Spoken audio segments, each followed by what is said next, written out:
안녕하세요. 볼만찬 기자들입니다. 또다시 론리만입니다. 이번 주도 찬 기자가 광양대전으로 이어지는 2연전 지금 출장 관계로 자리를 비웠거든요. 제가 또 혼자 자리를 하게 됐습니다. 참포터 체제에 대해서는 저 개인적으로는 너무 피부가 적나라하게 드러나서 조금 부담스러운 감이 있었는데 우리 회원님들께서는 괜찮다 이런 반응을 보이셨어요. 그래서 다시 한번 참포터 체제로 진행해 보도록 하겠습니다.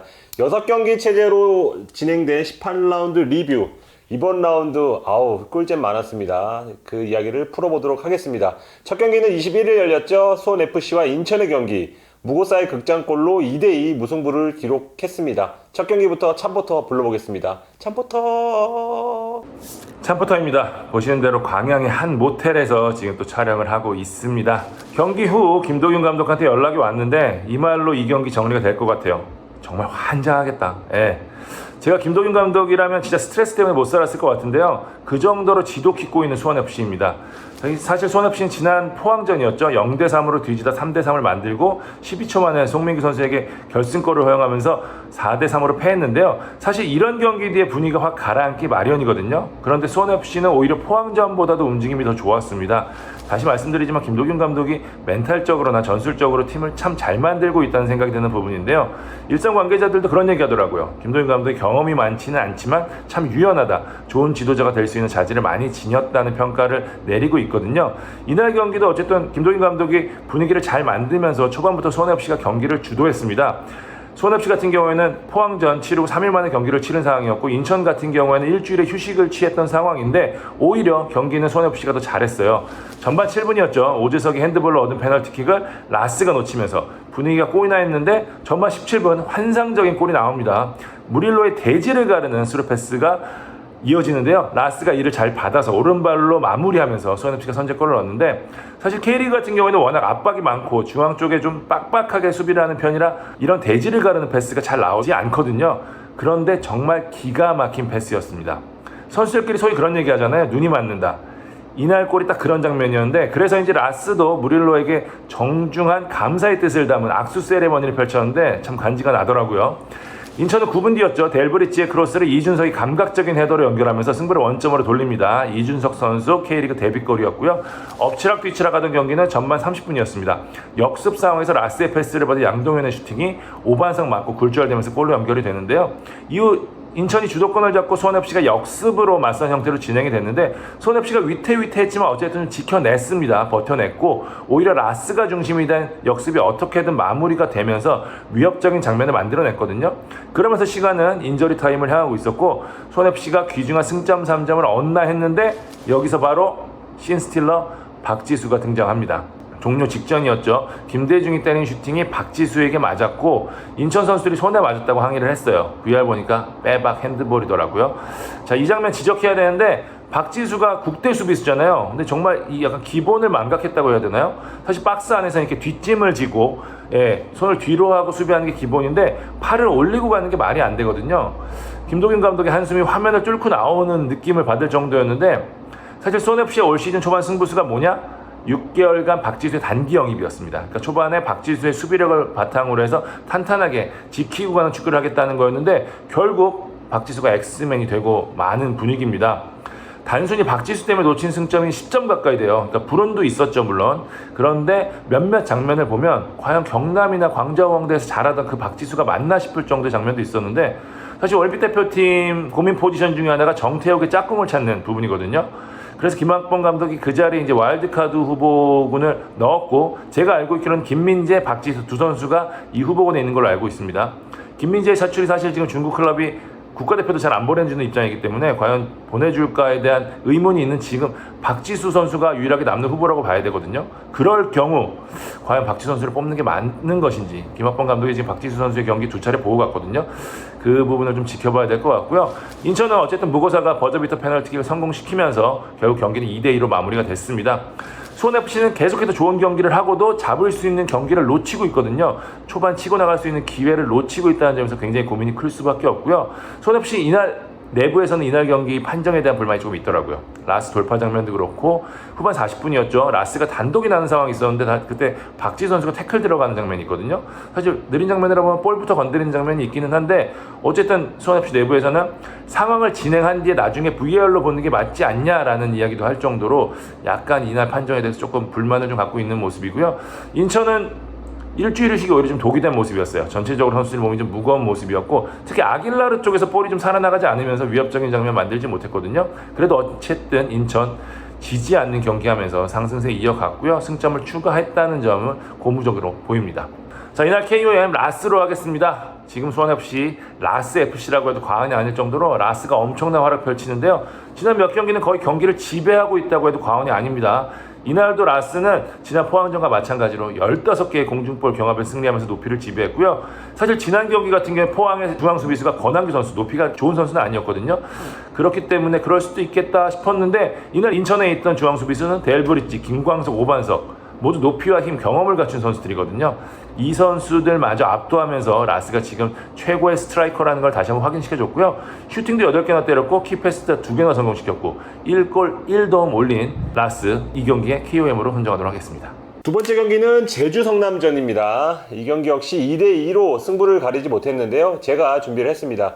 제주는 예상 외로 큰 폭의 로테이션을 가동했습니다. 전 라운드 광주전과 비교할 때 필드 플레이어 절반을 교체를 했는데요. 고정픽으로 보였던 3백에서 권한진만 남겨두고 김경재, 홍성욱을 새롭게 투입을 했습니다. 이창민의 중원 파트너로는 원래 한 명씩은 뒀잖아요. 김봉수가 됐든 여름이 됐든. 그런데 이번에는 따로 전문 중앙 미드필더가 아닌 조성준, 제르소를 양 옆에 세우고 주민규, 자와다를 최전방에 배치하면서 조금 더 공격적인 라인업 한번 이겨보겠다, 이런 의지가 좀 느껴지는 라인업이었고, 성남은 예상 가능한 선수들이 그대로 나왔습니다. 이종성, 이규성, 김민혁, 성남이 자랑하는 쓰리미들이 그대로 나와서 중원에 힘을 준 모습이었고요. 경기는 제주가 유리하게 좀 풀어갔는데요. 3분 만에 제르소가 흔히 말하는 입장골을 넣었습니다. 왼발 발등에 제대로 얹혔거든요. 이거 누가 와도 막기 어려운 그런 원더골이었고 데뷔골이었습니다. 당황한 성남이 12분 만에 이중민 빼고 뮬리치를 넣으면서 반격에 나섰는데요. 의외의 상황에서 동점골이 나왔습니다. 26분이었죠. 코너킥 상황에서 2002년생 홍성욱이 헤더로 자책골을 넣었는데요. 성남은 그 1라운드 때 홈경기로 기억하는데 포항전에서 아마 코너킥으로 좀 행운의 골을 좀 넣었던 기억이 있거든요. 올 시즌만 벌써 두 번째 코너킥 상황에서 이런 행운의 럭키골을 좀 넣었습니다. 35분이었죠. 주민규가 제르소 크로스를 헤더로 시즌 9호 골을 작성을 합니다. 그런데 여기 리드를 좀 다시 한번 유지하지 못하고 2분 만에 뮬리치가 날카로운 오른발 중거리로 다시 경기를 원점으로 되돌립니다. 저는 이제 개인적으로 당구를 즐기지는 않는데 공이 뻗어나가는 게 당구를 칠 때 나가는 것처럼 묵직했습니다. 그러면서 이제 2대2 동점이 되고, 이 후반에 들어서는 성남이 확실히 조금 경기 체력이 좀 떨어지는 모습이었어요. 지금 코로나 여파로 3주 쉰 여파로 보이는데 갈수록 선수들이 좀 지치고 좀 집중력이 떨어지는 모습. 반면에 제주도 마찬가지로 좀 다른 이유로 좀 강행군을 치르면서 힘든 상황이긴 했지만 공민현 그리고 김영욱을 투입하면서 확실히 조금 에너지가 조금 더 성남보다 나아 보였다. 그래서 39%였던 전반 점유율이 후반에는 51%까지 올라갔고요. 슈팅도 전반 대비 후반 슈팅이 2배가 가까이 많은 9개를 기록을 했습니다. 성남은 후반에 단 2개의 슛만을 기록하면서 수세에 몰렸는데요. 그런데 이제 제주의 주민규, 공민현의 슛이 막히거나 빗나가거나 골대에 맞으면서 펠레스코에 실패를 했고, 성남 이종성 헤더가 오승훈에 막히면서 경기는 2대2 무승부로 끝났습니다. 제주는 4월 21일 서울전 이후 7경기째 지금 무승 중인데요. 최근 5경기 중 4경기에서 멀티 실점할 정도로 수비 불안이 계속되고 있거든요. 이날도 좀 변화를 줬는데도 좀 멀티 실점을 하면서 남길 감독 입장에서 좀 생각이 많아질 것 같고요. 성남도 5경기 연속 중인데 오랜만에 재개한 경기에서 그것도 제주 원정에서 패하지 않은 점에 위안을 얻을 것 같습니다. KOM은 제주가 왜 그렇게 제르소에 큰 돈을 지불했는지를 이날 알 수 있었습니다. 특히 왼발은 찐이던데요. 도움 동작 없이도 문전 앞에 딱딱 꽂는 그런 정확성과 빠따 힘을 조금 보여줬더라고요. 과거 성남 시절에 티아고가 아마 이런 모습을 많이 보여줬던 것 같은데 제르스와 주민규가 이날 처음으로 합작을 했잖아요. 앞으로도 제주 듀오를 지켜봐야 할 것 같습니다. 세 번째 경기는 울산과 포항의 동해안 더비입니다. 울산이 윤빛가람의 환상 프리킥으로 1대0 승리를 했습니다. 집중력이 만든 승리, 어찌 보면 울산이 가장 바랬던 승리가 아닌가 싶습니다. 사실 울산 입장에서는 최악의 스케줄이었어요. 수원, 전북에 이어서 더비 라이벌 포항까지 만났잖아요. 그러니까 레알 마드리드로 치면 세비야랑 붙고 엘클라시코하고 마드리드 더비하는 셈이에요. 이런 힘든 스케줄 속에서 사실 지난 프리뷰에서 홍명보 감독 성향상 같은 라인업을 내세울 수도 있다라고 했는데 정말로 전북전과 같은 라인업을 내세웠습니다. 경기력과 흐름을 좀 이어가겠다는 거였는데 결과적으로는 선수들의 몸이 확실히 좀 무거워 보였어요. 주중 혈전을 치렀고 선수들 이야기 들어보면 이제 야간 경기를 하고 낮 경기를 하면 굉장히 몸이 무겁다고 하는데 그래서인지 몸이 더 무거워 보였고요. 반면 포항 큰 변화를 줬습니다. 김기동 감독이 동해안 더비 때마다 이제 특별한 수로 전력차를 뒤집고 냈는데 이날도 특유의 지략이 빛났습니다. 타쉬 크베시치를 빼고 이승모 제로톱, 고영준 세컨톱, 그 다음에 왼쪽에 송민규를 제외하고 임상엽을 넣었고요. 오른쪽에 팔라시오스를 기용했죠. 그 다음에 중앙에 오범석, 신진호 두 노장을 두는 파격 라인업을 꺼냈습니다. 체력적 부분을 고려한 선택이라고 했는데 후반 승부수를 띄우겠다는 게 명확한 라인업이었어요. 흐름이 포항 쪽으로 갑니다. 울산이 볼을 점유했지만 위협적인 장면 포항이 훨씬 많이 만들었고요. 이승모는 지쳤던 울산의 센터백 라인을 잘 압박했고 임상엽은 특유의 돌아 들어가는 움직임으로 지난 경기 헤트트릭 할 정도로 몸이 좋잖아요. 특유의 돌아 들어가는 움직임으로 좋은 기회를 만들었죠. 슈팅수나 유효 슈팅수 모두 포항에 앞섰고요. 울산은 후반 36분까지 단 한 번의 유효 슈팅에 그칠 정도였으니까요. 후반 9분이었죠. 포항을 아꼈던 송민규 크베시치 카드를 투입해서 승부를 띄웠고 비록 핸드볼로 무산이 되긴 했지만 한 차례 골망을 흔드는 등 기대대로 좋은 찬스를 연시 만들었거든요. 홍명보 감독도 물러서지 않습니다. 김인성, 이동준 카드로 역습의 속도를 높였고요. 결국 여기서 골이 나옵니다. 김인성의 돌파를 얻어낸 프리킥을 윤빛가람이 멋지게 성공시킵니다. 정말 환상적인 프리킥이었는데요. 결국 이게 결승골이 됩니다.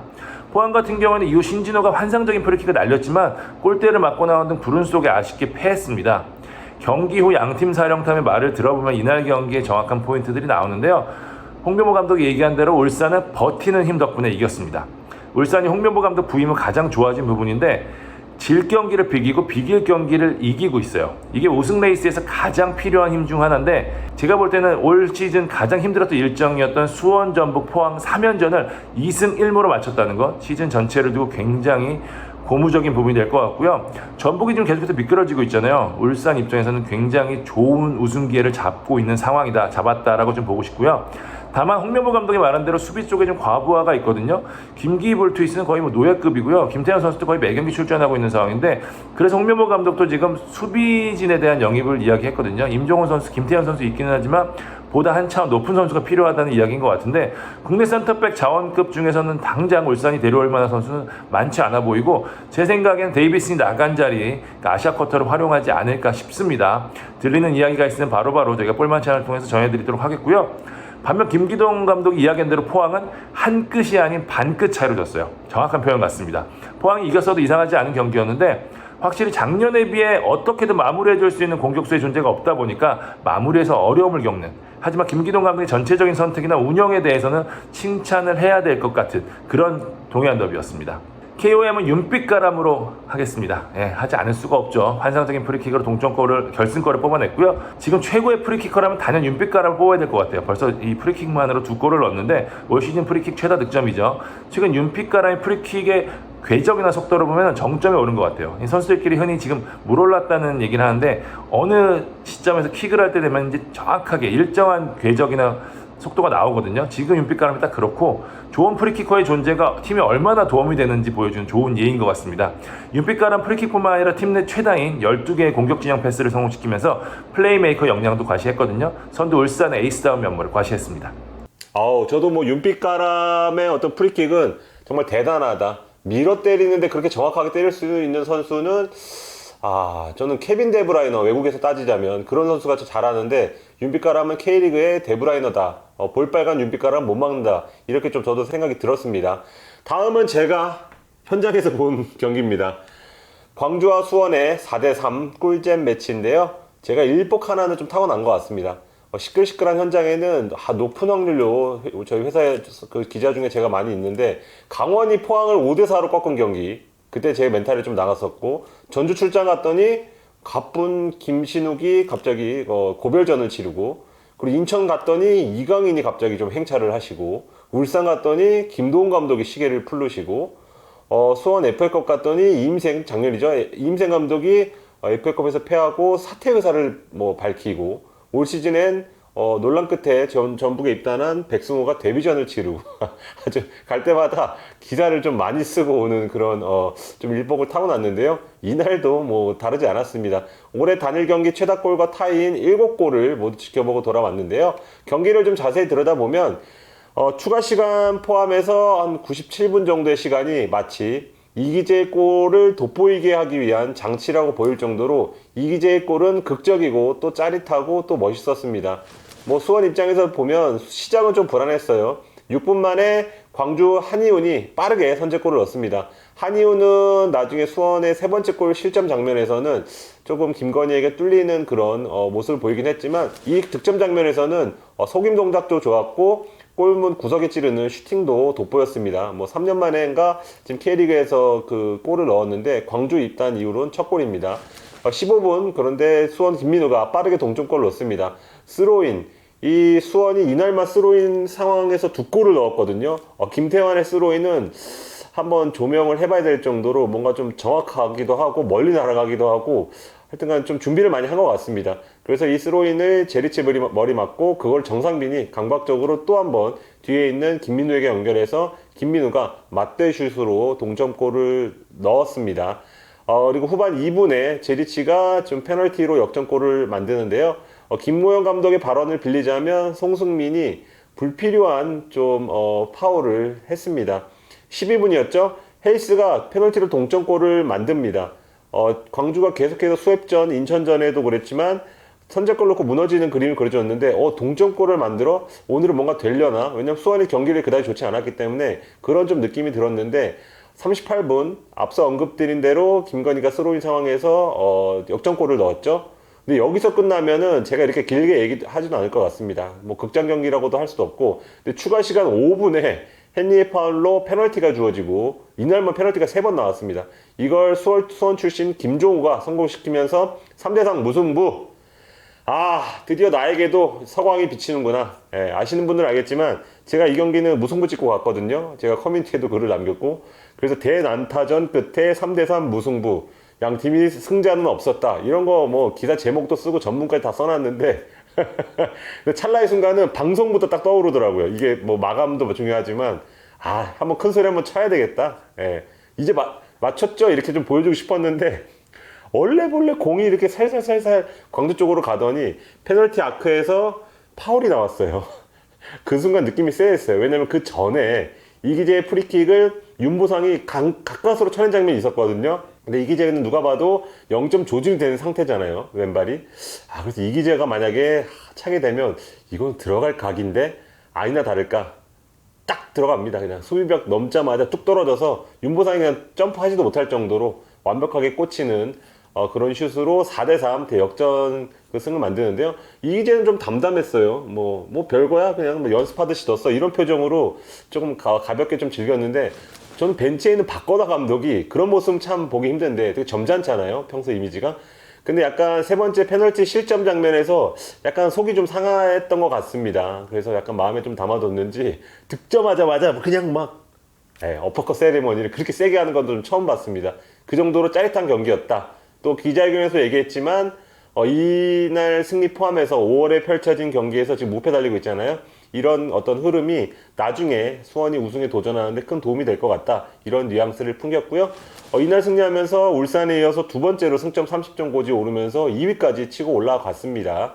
광주는 경기력이 나쁘지 않았는데요. 결과적으로 승리하지 못하면서 최근 6경기에서 승점을 단 1점 따내는데 그쳤습니다. 그 최하위를 벗어나지 못했고요. 뭐 막간을 이용해서 잠깐 설명드리면 이날 뛰었던 정상빈과 그리고 프리킥 넣은 이기재가 월드컵 예선을 앞둔 벤투호에 합류를 했습니다. 진짜 예전에 홍철이 있었을 때 빼고는 수원 삼성에서 국가대표 그 차출이 잘 안 됐었는데, 최근에 두 선수나 배출을 하면서 수원이 확실히 올 시즌 좋은 흐름을 타고 있구나라는 걸 느꼈고요.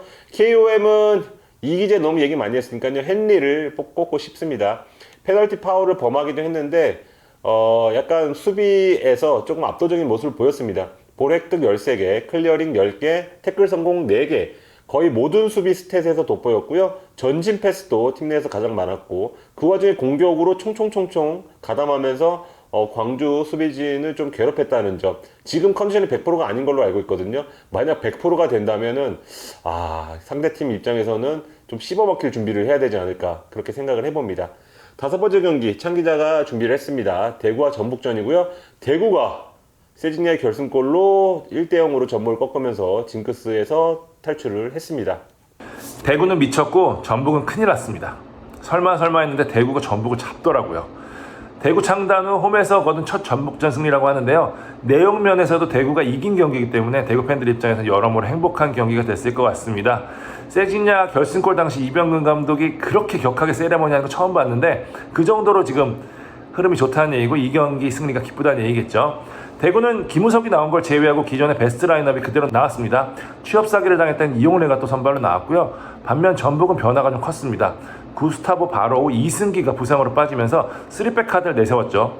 김삭식 감독이 현재 있는 자원으로는 최상의 선택이라는 말로 어려움을 토로했습니다. 경기는 대구의 페이스로 진행이 됐습니다.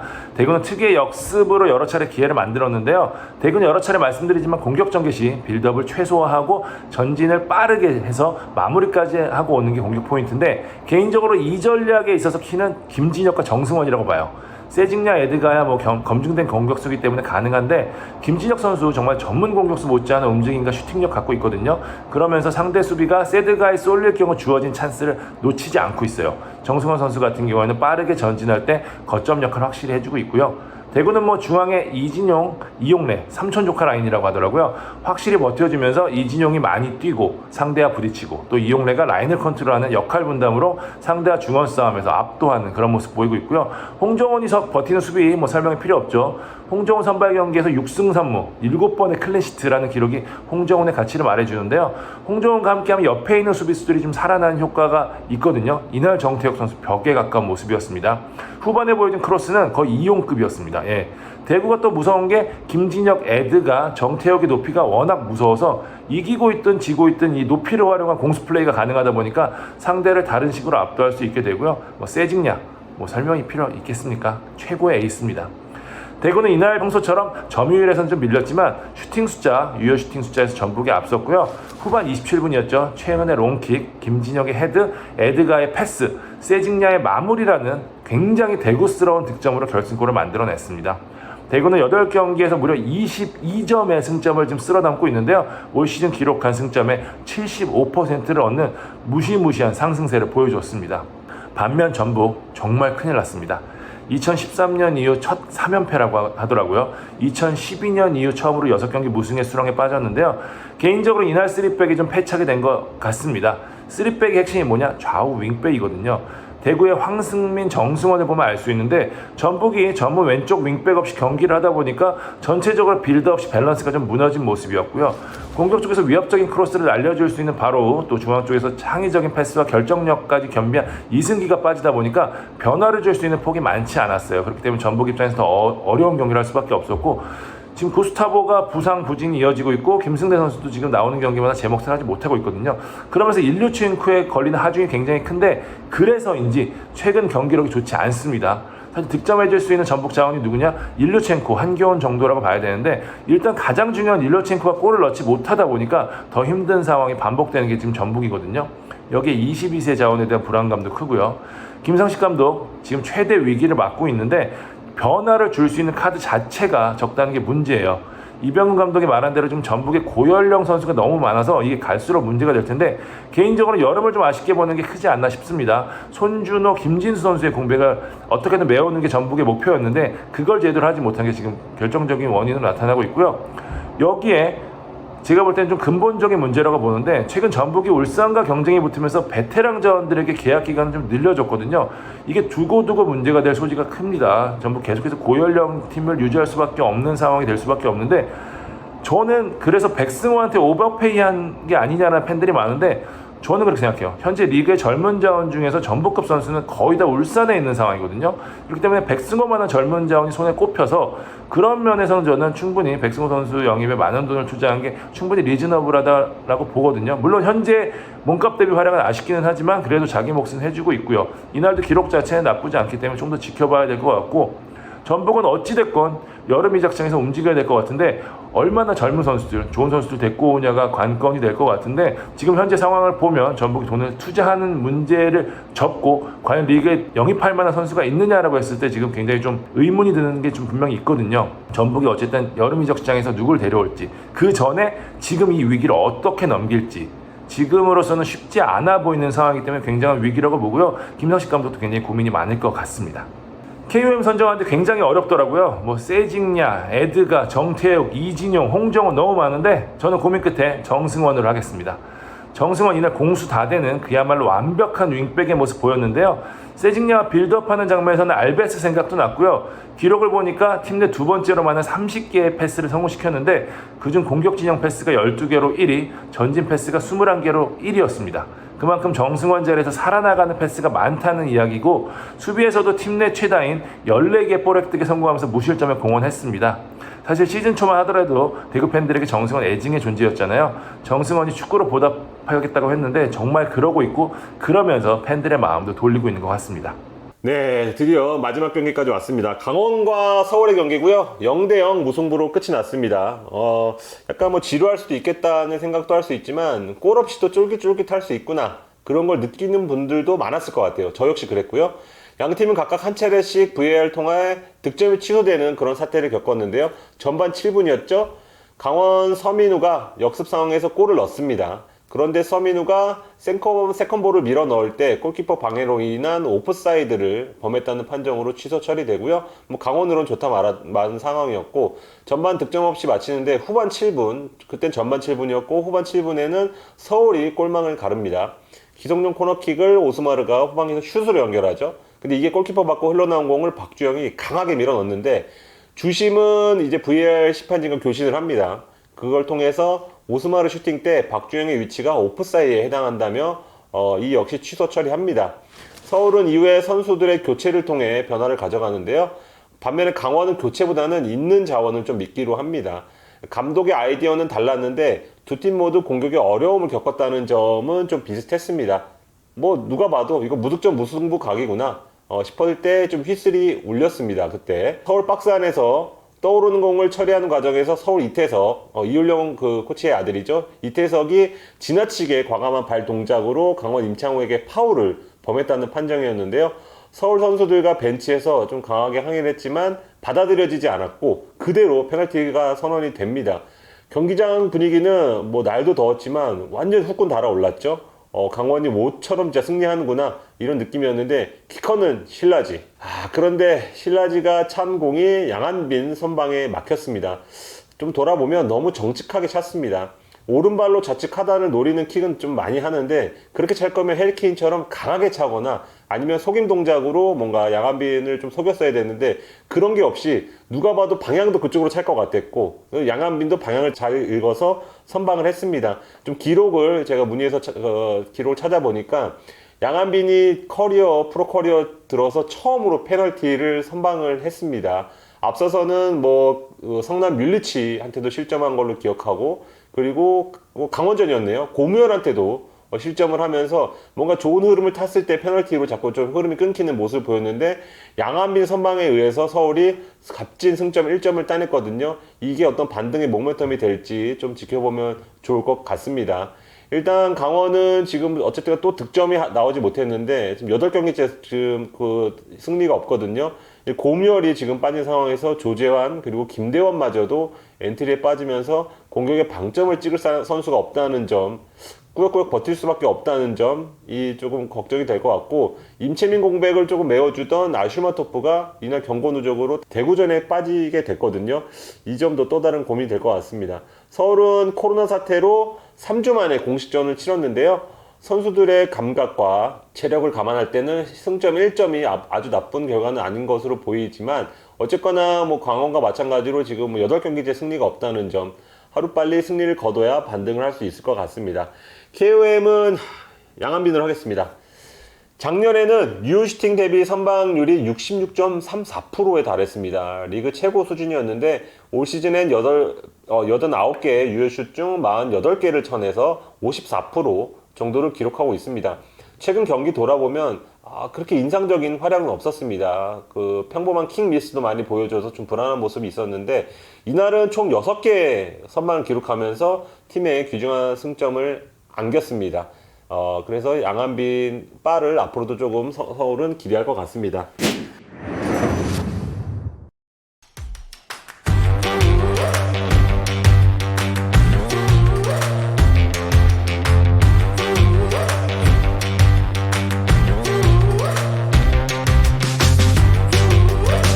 참기대가 없는 가운데 18라운드 리뷰 해봤습니다. 이번 주는 주중 경기가 없어서 여유를 조금 가질 수 있을 것 같은데요. 저희는 올 시즌 반환점인 19라운드 프리뷰로 찾아뵙겠습니다. 지금까지 볼만찬 기자들이었습니다. 감사합니다.